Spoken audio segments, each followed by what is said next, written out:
வணக்கங்க. நம்ம இப்போ பேச்சுலர்ஸு குழந்தைங்களுக்கான உணவு பார்க்க போகிறோங்க. இது குழந்தைங்களுக்காக நான் காரம் கம்மியாக போடுறேங்க. நீங்கள் காரம் சேர்த்தி போட்டுக்குங்க பேச்சுலர்ஸ். இப்போ தேவையான பொருள் பார்க்கலாங்க. கடுகு, வெங்காயம், சின்ன வெங்காயம், கருவேப்பிலை, வரமிளகாய், ஜீரகத்தூள், மிளகுத்தூள், மஞ்சள் தூள், தேங்காய், எண்ணெய், கேரட் துருவியது. தேங்காயும் துருவி வச்சுக்கலாங்க. இப்போ பாத்திரத்தை அடுப்பில் வச்சு எண்ணெய் 3 ஸ்பூன் விட்டுக்கலாங்க. கடுகு போட்டு கடுகு வெடித்ததும் கருவேப்பிலை, வெங்காயம், வரமிளகாய் போட்டு வதக்கி வதங்கினதும் கேரட் போட்டுக்கலாங்க.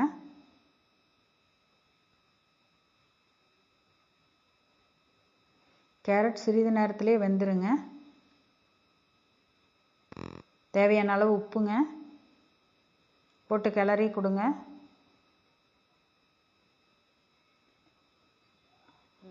மஞ்சள் தூள், மிளகுத்தூள், ஜீரகத்தூள் போட்டுக்கலாங்க. போட்டு கிளறிட்டு மூடி வச்சிடலாங்க.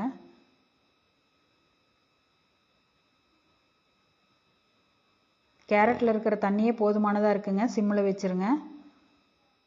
தேங்காய் போட்டுட்டு சாதத்தையும் போட்டு 1 கப் சாதம் போட்டுக்கோங்க. சரியாக இருக்கும். நல்லா கிளறி எடுத்தோன்னா கேரட் சாதம் ரெடி. செஞ்சு பார்த்துட்டு சொல்லுங்கள். நன்றிங்க.